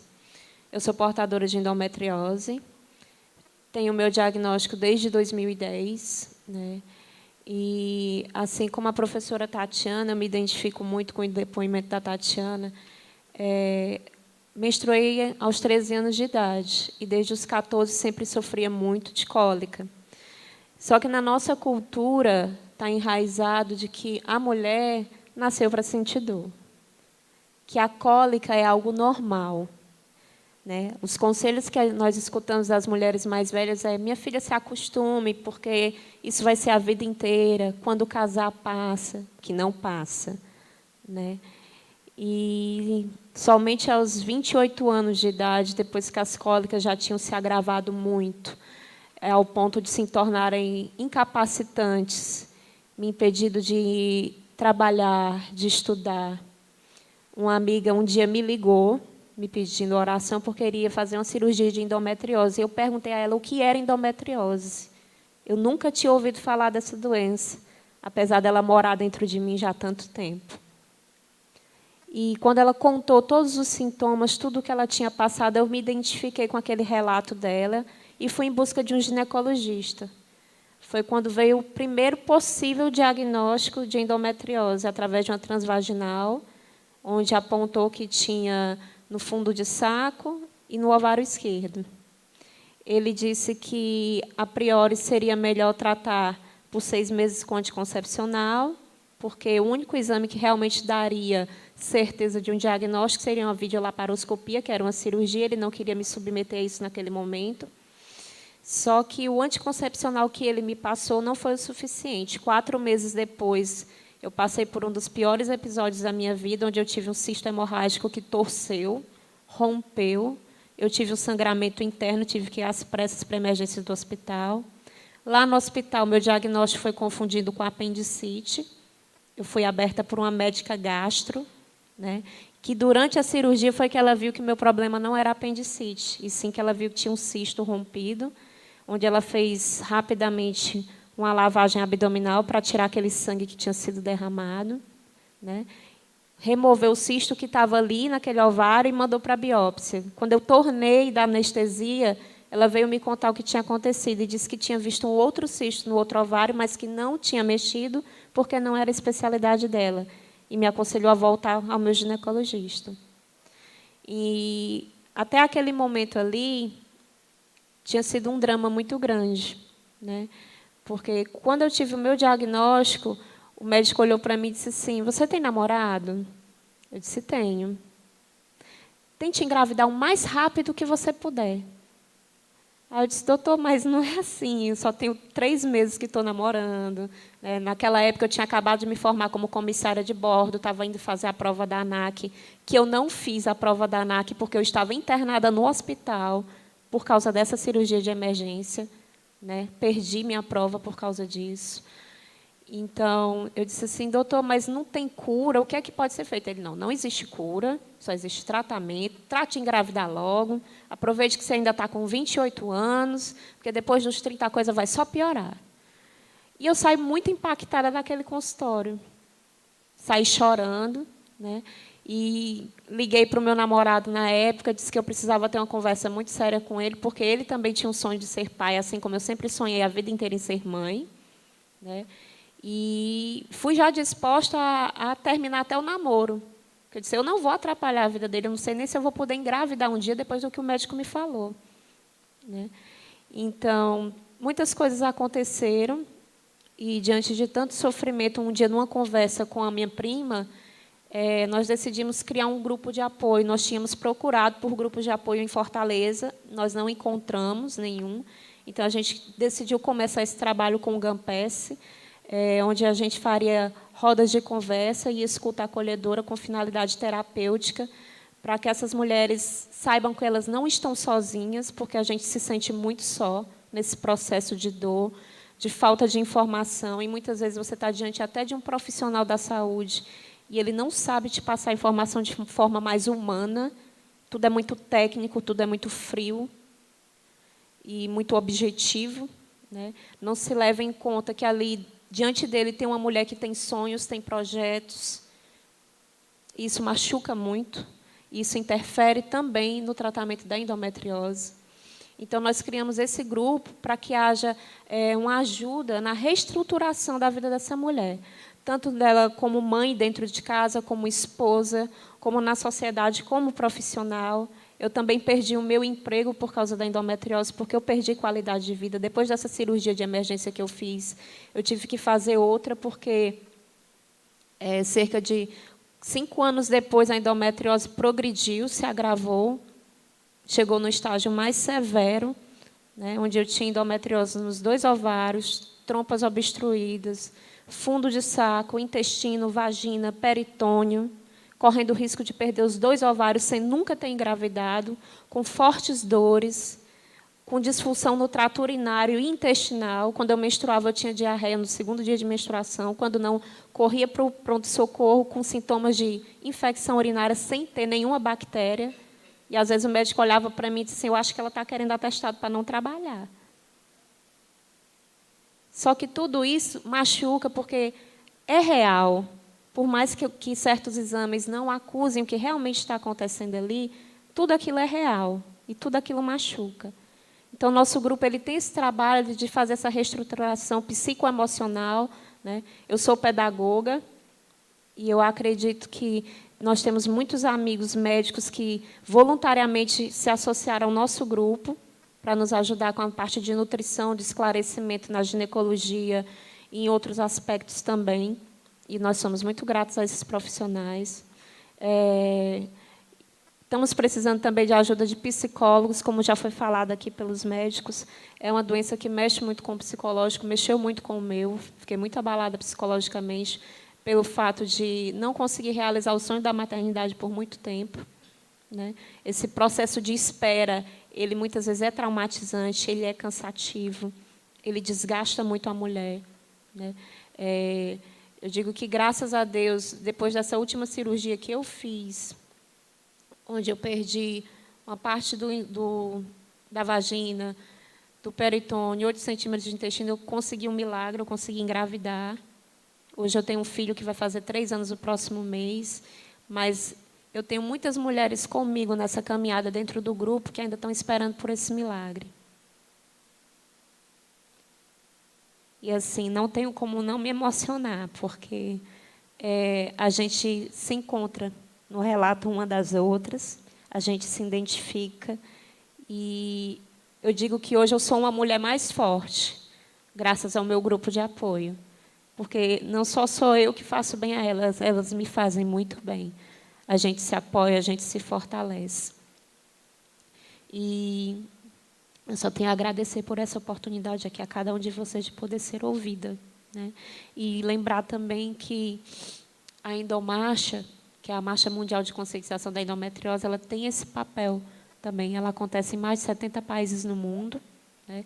Eu sou coordenadora aqui do Ceará desse movimento, que foi trazido pela Caroline Salazar, que é a autora do blog Endometriose e Eu, que foi escolhida em 2012 como a Endo-Angel pelos próprios criadores da Endomarcha nos Estados Unidos. Sou muito grata a Caroline Salazar pela confiança, pela amizade, por trazer esse movimento da Endomarcha para Fortaleza, por poder trabalhar nesse movimento. Foi através da Endomarcha que eu conheci a Tatiana, né? De lá para cá a gente tem construído um trabalho em rede. Eu digo que a Tatiana foi resposta de oração. Eu digo, Senhor, eu preciso de mais gente trabalhando assim também, fazendo grupo de apoio. Aí apareceu a Tatiana, né? Então, assim, estou muito feliz de estar aqui hoje, de poder ter essa oportunidade de sermos ouvidas como portadoras de endometriose. Eu acho que aqui vai o começo para muita coisa acontecer. Muito obrigada. Viana, obrigado pelas suas palavras, por ter aberto seu coração, né? Muitas mulheres nos escutam hoje e, às vezes, têm vergonha de dizer o que está sentindo, acreditam que, na verdade, o que elas estão sentindo pode ser porque sejam dengosas mesmo, né? Não acreditem nelas. E é muito importante que elas escutem a experiência de quem já passou por toda essa caminhada de vocês. Tanto a Tatiana, a professora Tatiana, como você, que tem a endometriose. E os relatos também dos profissionais de saúde. E agora nós vamos ouvir o doutor Paulo Vasques. Ele é médico, cirurgião, mastologista, representa aqui a Secretaria de Saúde do município, trabalha no setor da saúde da mulher. Passo a palavra para ele. Uma boa tarde a todos. Inicialmente, eu queria parabenizar a iniciativa da vereadora Cláudia Gomes, né, que traz aqui para a sociedade um debate importante. Eu acho que a Câmara Municipal de Fortaleza, quando chama uma audiência pública, né, e convoca especialistas na área, convoca pacientes, entidades, organizações sociais, inicia com isso um movimento forte para que os problemas venham realmente à tona, que a conscientização se faça e que se inicie um trabalho para que a gente possa apresentar soluções. Então, parabéns, vereadora. E, inicialmente, eu gostaria de frisar que nós somos convocados pela secretária municipal de saúde, a doutora Joana, estou eu aqui, nós trabalhamos na saúde da mulher, sou médico, mastologista, nós estamos à frente de alguns projetos, no meu caso especialmente, nós trabalhamos com um dos maiores desafios de saúde pública, que é o câncer de mama. A doutora Léa Dias também, que é assessora técnica da Saúde da Mulher, está ali. E, enquanto a mesa fazia os seus pronunciamentos, nós trocávamos informações pelo WhatsApp, né? E ela, depois até, se puder abrir, eu acho que a Léa tem um papel importante na saúde da mulher, porque está à frente de vários projetos, e eu vou iniciar aqui algumas considerações, e depois eu gostaria também, porque ela me passou alguns tópicos aqui muito importantes, que ela colocasse, eu acho que vai contribuir, eu acho, inclusive, com iniciativas concretas para fazer com que a endometriose, que tem essa dimensão que nós vimos aí, uma doença de uma prevalência importante, que causa sintomas e sequelas que vão atingir a mulher. Eu fiquei muito impactado com o depoimento das pacientes, né? A gente que lida com câncer de mama, né, e guardando as devidas proporções, sabe que o câncer ele causa um sofrimento não só para a paciente, para a família, para a sociedade. E, escutando o relato de vocês, me rememorou muito o desafio da mulher com câncer. E, guardando as devidas proporções, né, eu acho que a endometriose ela tem um aspecto que já foi colocado aqui pelos especialistas que me antecederam, que é realmente um processo de conscientização e de educação, a exemplo do que outras patologias já conseguiram de avanço na saúde pública em Fortaleza, né? Quando a gente sai dos bancos escolares, né, nós saímos com uma bagagem de conhecimento e nós vamos agregando com residência, com especializações, pós-graduações, mestrado e doutorado. E como o tópico dessa audiência pública aborda a questão da conscientização da educação, nós temos que educar não só a população, como os profissionais também. Trazendo aqui especificamente para a área da saúde pública, onde as unidades básicas de saúde são a porta de entrada de todas essas pacientes, nós precisamos educar os nossos profissionais de saúde, os nossos médicos de saúde da família, desde a sua formação, os bancos escolares. A Prefeitura inicia agora um projeto, em conjunto com a Escola de Saúde Pública, para dar uma formação, informação em caráter lato sensu aos médicos de saúde da família. E aqui eu convido aí as profissionais que trabalham nessas áreas, as entidades, né, para que nós iniciemos um processo, inclusive, de provocação de formação desses profissionais na endometriose. A partir daí, né, criar ou estruturar uma linha de cuidado com os demais profissionais, para que a paciente, quando adentrar um posto de saúde com essas queixas, ela seja identificada como uma possível portadora de endometriose. E, a partir daí, que ela ascenda numa linha de cuidado estruturada, né? Eu acho que a doutora Léa depois pode falar um pouco disso. Eu acho que mais importante dessa audiência pública, além de alertar, de chamar atenção para esse problema grave, é que nós saímos daqui com algumas propostas concretas, né? Quem sabe uma linha de cuidado de endometriose, onde, a partir do momento que uma mulher entre num posto de saúde com algumas queixas que possam sugerir endometriose, se acenda um sinalzinho de alerta, ela possa ser encaminhada para um profissional que tenha uma expertise maior e, a partir daí, ela seguir uma linha de hierarquia, né, de cuidados, onde possa, inclusive, nos casos mais graves de infertilidade, poder, quem sabe, um sonho que eu sei de muitos colegas, né, que é trazer o processo de fertilização para o SUS em Fortaleza. Eu acho que é um processo que se inicia de forma importante com essa audiência pública, mas não tenho dúvida que, a partir daqui, outros frutos virão. Eu que milito, principalmente na área de câncer, a gente sabe que um dos maiores desafios, pessoal, é realmente educar a população para o diagnóstico precoce, né? Como nós escutamos aqui, existe muito preconceito da sociedade, né, e uma similitude muito grande com o câncer. Impressionante como o relato de vocês guarda uma similaridade com o câncer, né? As mulheres ficam estigmatizadas, as mulheres não querem fazer mamografia porque dói, as mulheres não procuram o médico com medo do diagnóstico, e vocês, guardando a devida proporção, têm os mesmos mecanismos. Então, a gente precisa tirar o preconceito, a gente precisa desmistificar a endometriose para que a gente possa, cada vez mais, dar um diagnóstico precoce e poder oferecer a essas mulheres qualidade de vida e evitar, em último caso, as sequelas graves, como a infertilidade, né, que causa nas mulheres um impacto importante, seja na questão social, na questão conjugal, familiar, profissional, como vocês também disseram.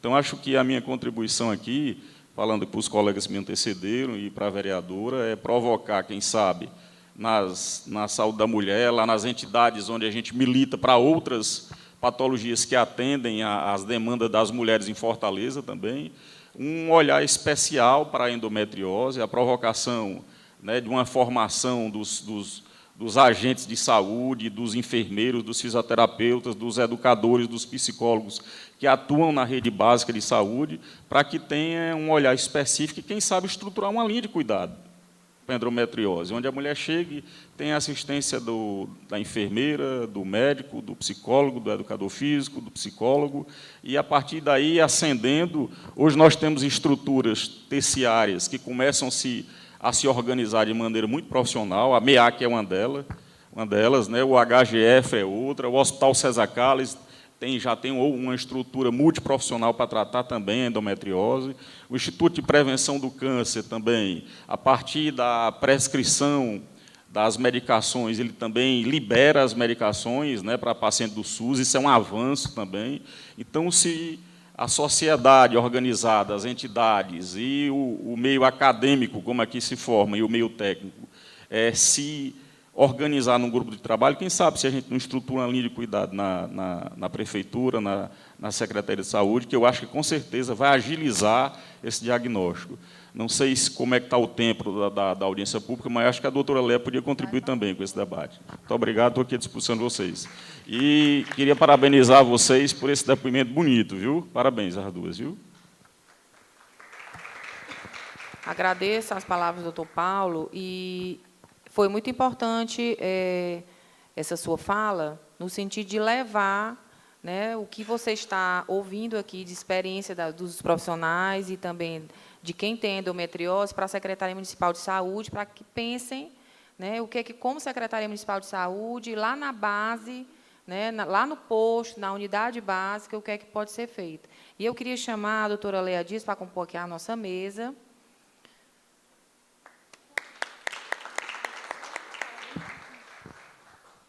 Só importante lembrar aqui que o importante é a estruturação do serviço primário mesmo, porque 70% dessas pacientes com endometriose, elas não vão precisar de um serviço terciário, elas não vão precisar de cirurgia.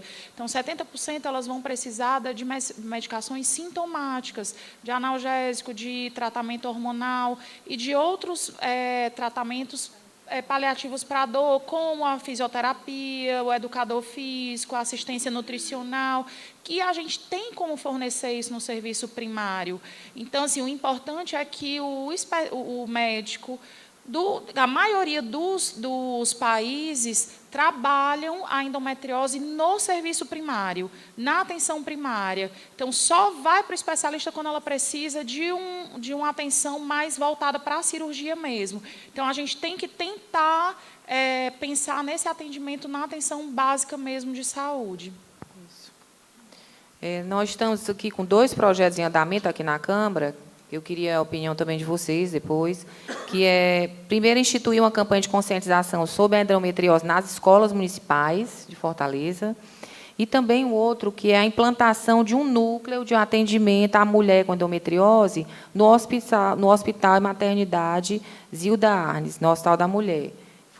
Foram 2 projetos que estão em andamento, mas eu acredito que, agora nós vamos ouvir a doutora Léa, que ela possa nos dar mais ideias, e também ela, como está na Secretaria Municipal de Saúde, junto com o doutor Paulo, nos ajudar a levar o que nós estamos aqui ouvindo hoje, né, de experiência, tanto de quem tem como de quem trata, sobre a endometriose.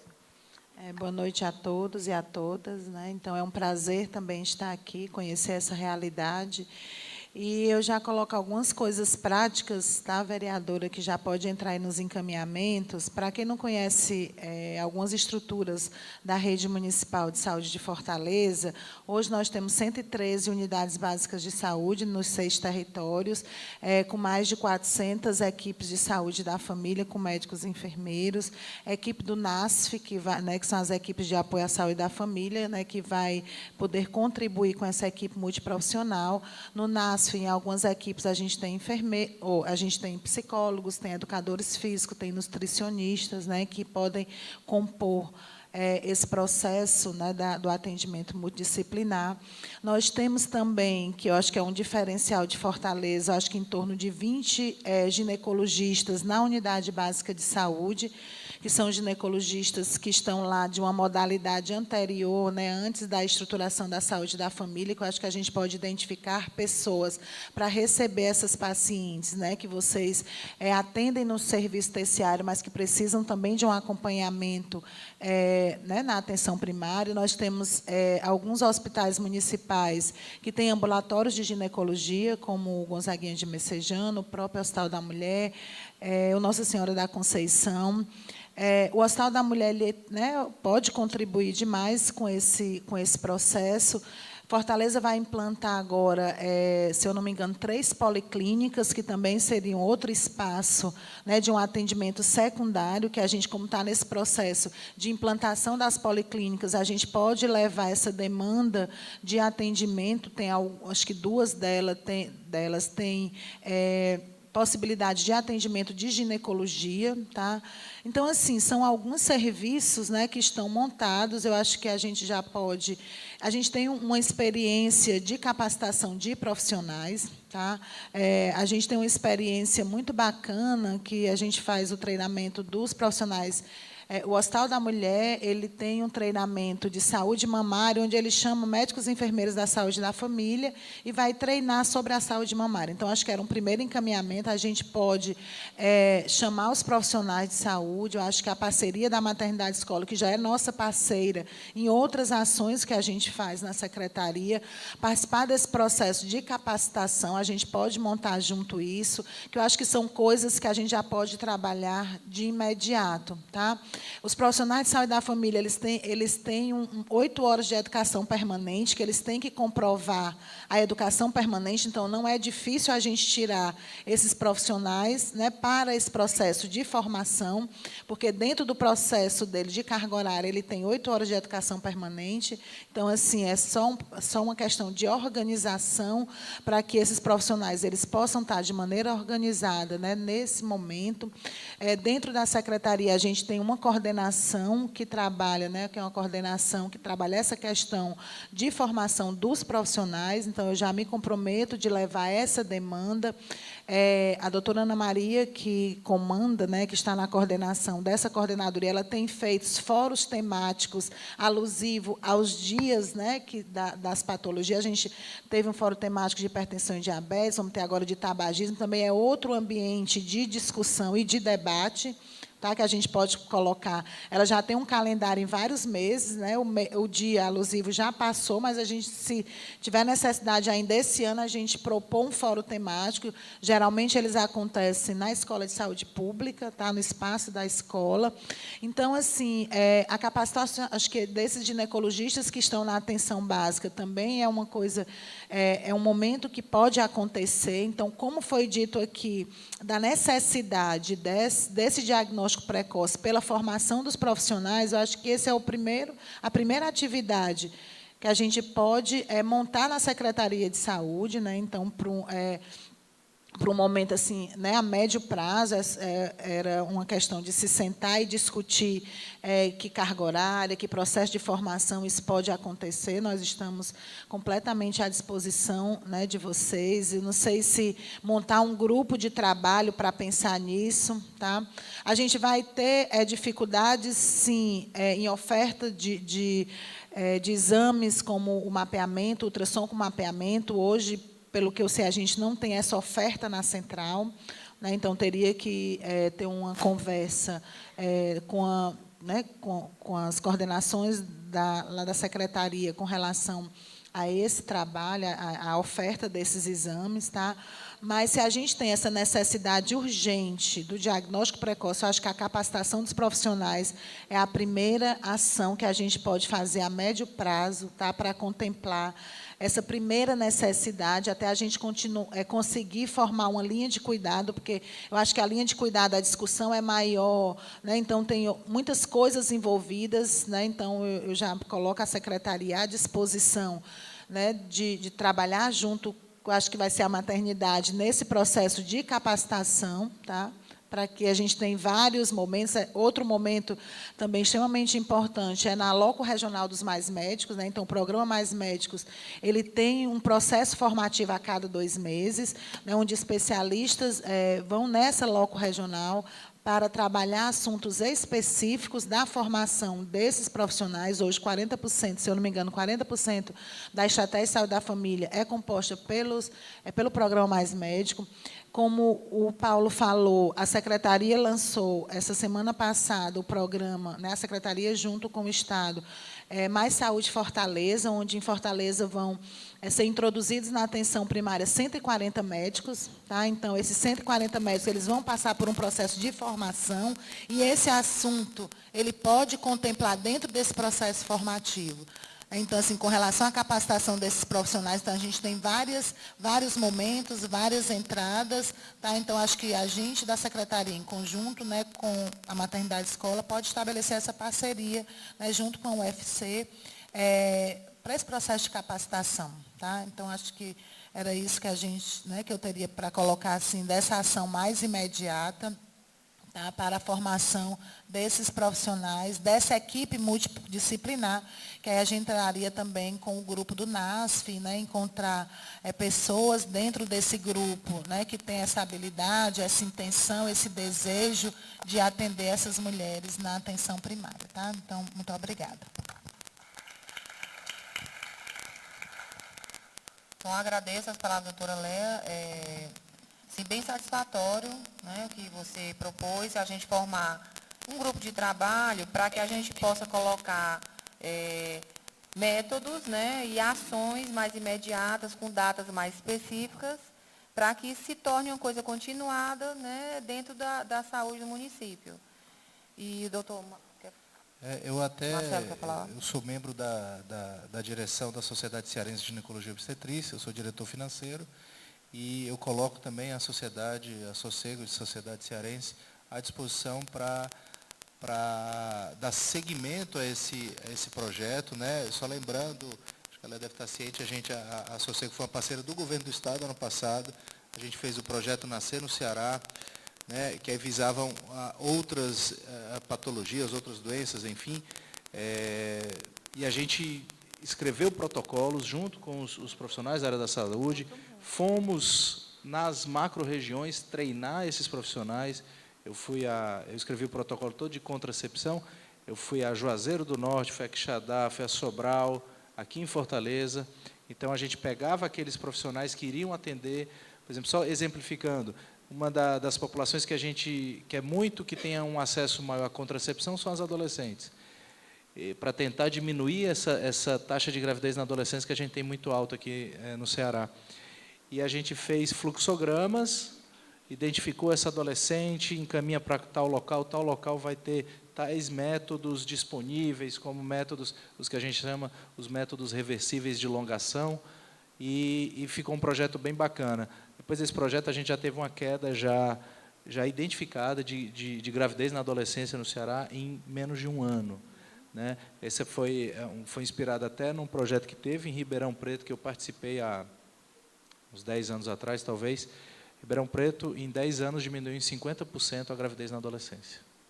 Só dando acesso às meninas aos métodos de longa duração.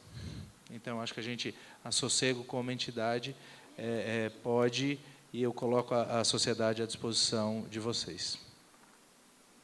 Eu agradeço, né, as palavras do doutor Marcelo, e eu acredito que tanto a Léa como o doutor Paulo, tanto a doutora Léa como o doutor Paulo, vão levar aqui para a Secretaria de Saúde o que eles ouviram aqui e já avisar que nós vamos iniciar com esse grupo, convocando já todos que estão aqui, se não puderem os próprios estarem presentes, mandarem seus representantes para que a gente possa agir, né, bem na base, de forma efetiva, e daqui a um ano nós não estaremos mais com esse problema, ou então, pelo menos, diminuir bastante esse problema, que é atingir bem na base as mulheres.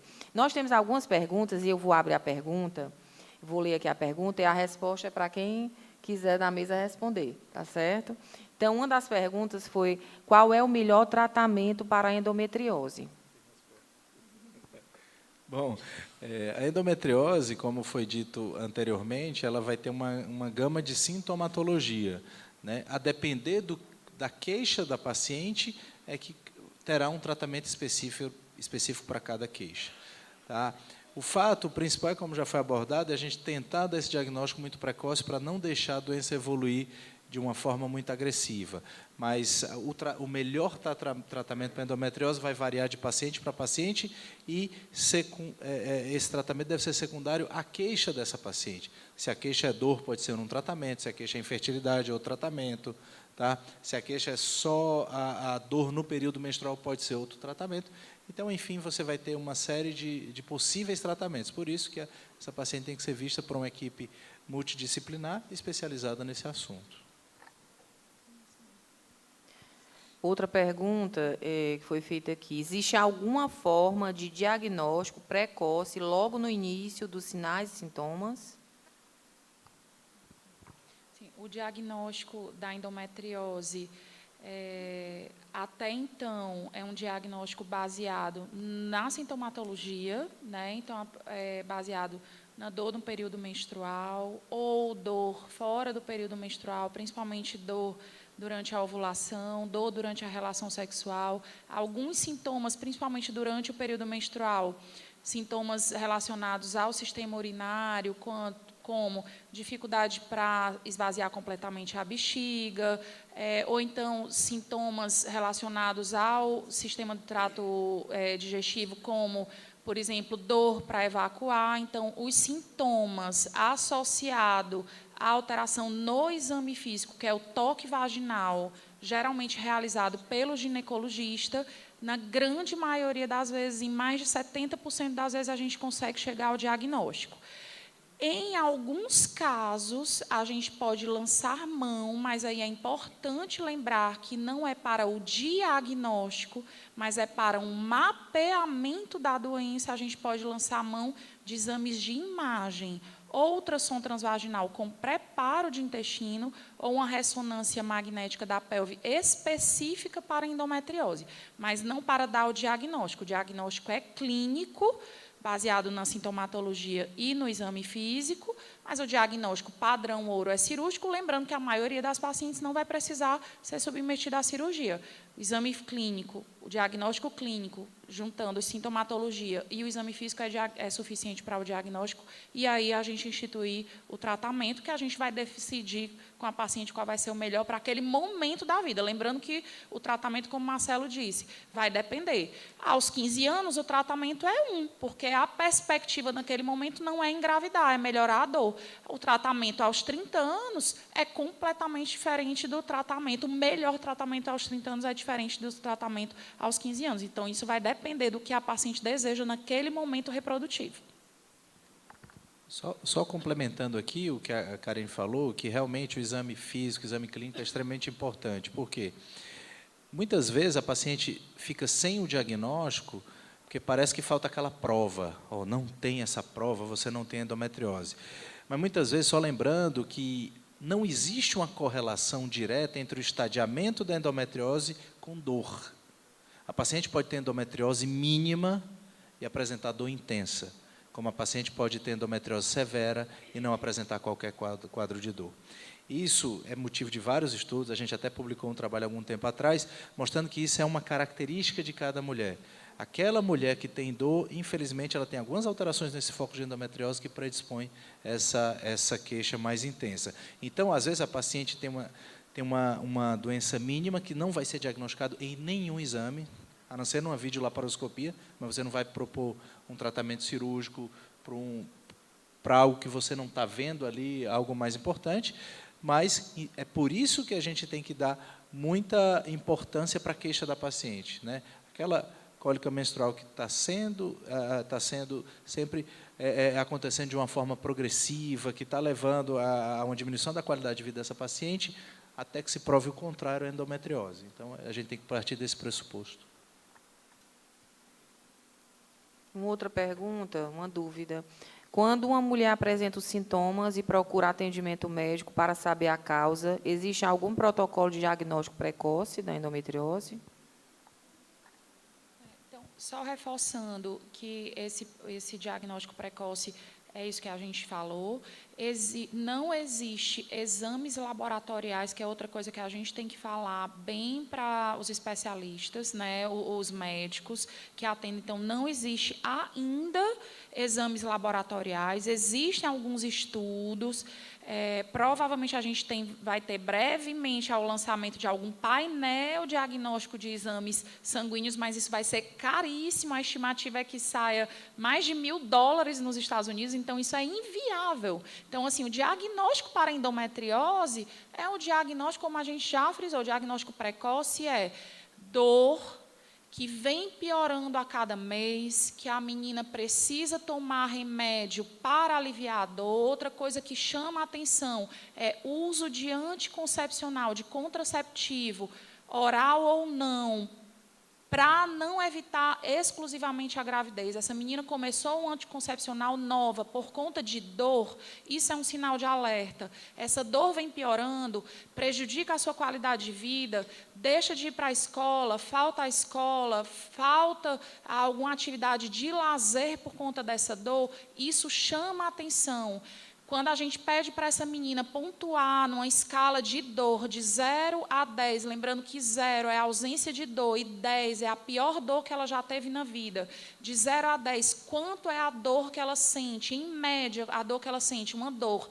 A partir de 7, isso é uma dor importante. Então, quando a gente soma os sintomas, mas principalmente a dor durante o período menstrual, isso é o principal sinal de alerta para a endometriose. Então, a gente não precisa ter exame de imagem alterado para já instituir tratamento. E lembrando, quem está falando aqui não sou eu ou o Marcelo, quem fala isso são os consensos internacionais. Então, não precisa de exame ou laboratorial, ou exame de imagem, ultrassom, ressonância alterado para a gente já instituir um tratamento. Então, alterou a qualidade de vida, tem dor que atrapalha a qualidade de vida, que atrapalha as idas à escola, atrapalha a universidade, já deve ser instituído um tratamento, o mais brevemente possível. Então, agradeço aqui as palavras da doutora Karine. Vou passar a palavra à doutora Tatiana, que ela quer que eu te fale, professora, né? Professora Tatiana, para ela fazer as considerações finais dela também. Obrigada. A partir desses encaminhamentos, né, da sugestão da formação e da capacitação, é só abrir essa possibilidade. Né? Eu comentei, a gente está produzindo um espetáculo de dança que parte dessas vozes, então ele favorece essa formação sensível para a escuta da paciente. Então, é uma possibilidade, a gente vem, inclusive, procurando um teatro grande, porque são mais ou menos 25 bailarinos, a gente já está com essa formação, faltam poucas coisas dos materiais, mas a gente pensar essa formação que tem essa escuta. Então, às vezes, a gente pode ter pacientes, a gente fez uma inserção para o Cariri, para o Crato, por exemplo, a gente apresentou o espetáculo, no final a gente abre uma roda de conversa.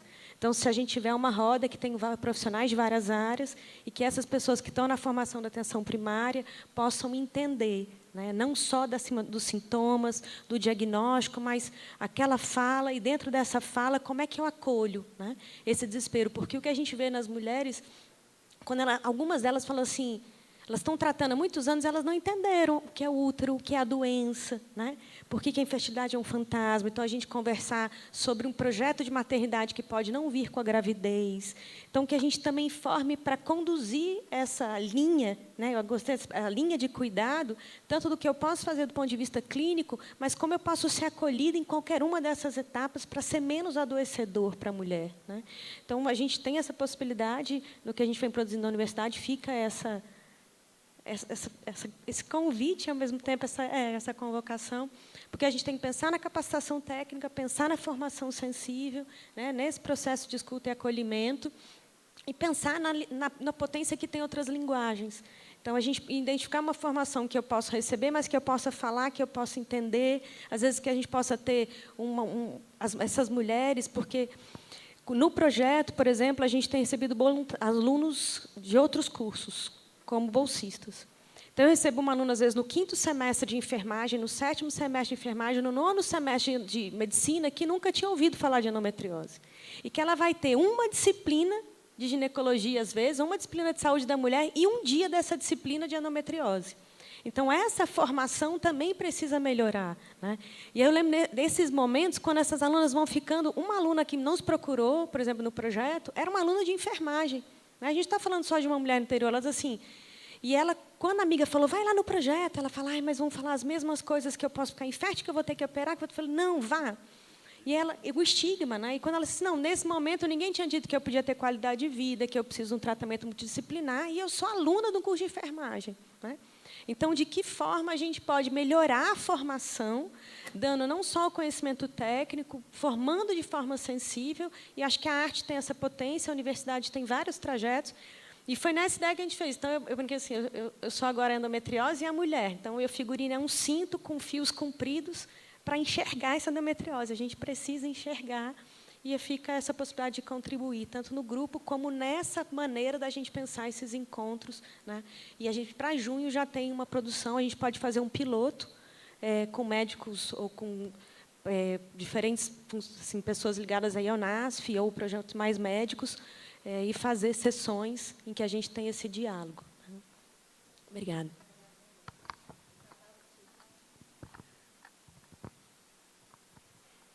A professora Tatiana falando dessa questão do espetáculo, eu estava tendo uma ideia. Hoje, Fortaleza inaugurou o Teatro São José. A gente já fez treinamentos no teatro. Eu acho que seria lá o teatro, além de você ter a parte do teatro, ele tem salas ao lado, né? A gente já fez um momento lá onde a gente fez treinamento com profissionais na sala e depois levamos todo o grupo para o teatro para uma conferência. Eu acho que seria legal a gente fazer a abertura com a peça e depois levar os profissionais para essas salas que têm laterais, né, e trabalhar estudo de caso, né, de fazer umas modalidades de metodologias ativas, eu acho que pode ser possível, né? Nós vamos falar com a doutora Ana Maria, que é a coordenadora, que gosta dessas ideias inovadoras, tá? Ela adora essas ideias inovadoras. Então, já me comprometo de levar essa ideia para ela, para ver se a gente consegue dar o pontapé nesse treinamento, né, no Teatro São José. Né? Isso aí é um desejo, até lá a gente tem, né, o Teatro São José é de outra secretaria, mas eu acho que a gente vai propor a ideia e, né, tentar colocar essa ideia, porque a prefeitura tem feito alguns eventos no teatro. Tá?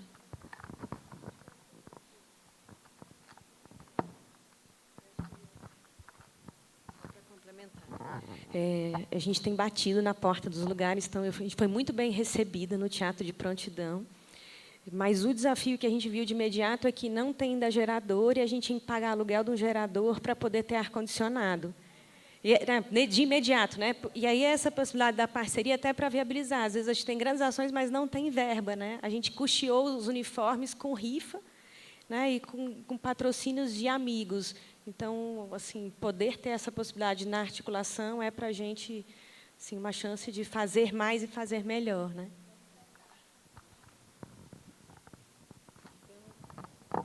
Queria agradecer as palavras da doutora Leia, da doutora Isabela, doutora Karine, doutor Marcelo, né? Doutor Paulo aqui, e a professora Tatiana e a Aliana, e também a presença de todos vocês. E eu acredito que hoje nós alcançamos nosso objetivo no sentido de que a gente pôde debater sobre um assunto muito sério, muito importante, nos trouxe aqui relatos de que como realmente é sério essa situação, mas que tem uma solução, né? E que nós aqui, como poder público, vamos estar aqui mediando isso com os nossos projetos e também tendo a possibilidade de colocar aqui a Secretaria Municipal de Saúde junto com os profissionais que trabalham já nessa área, para que a gente forme um grupo de trabalho, para que a gente tome ações reais a partir de hoje, né, para que a gente tenha um futuro com maior qualidade de vida para essas mulheres. E que os profissionais de saúde estejam lá na ponta, possam conhecer esse problema e dar um diagnóstico mais precoce, como foi dito aqui antes, que essa é uma das soluções mais viáveis, porque ela tem menos custo e menos sofrimento, né?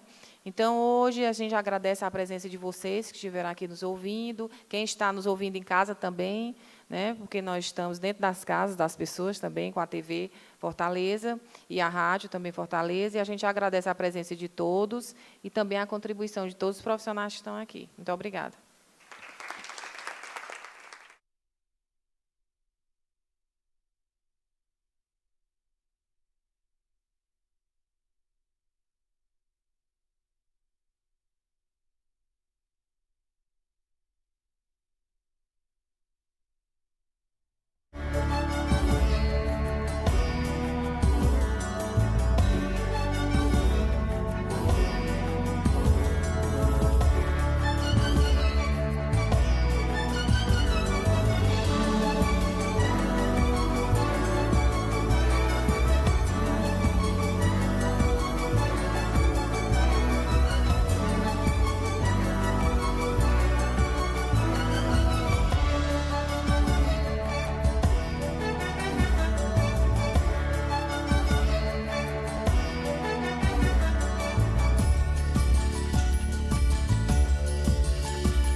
TV Fortaleza, a emissora da Casa do Povo.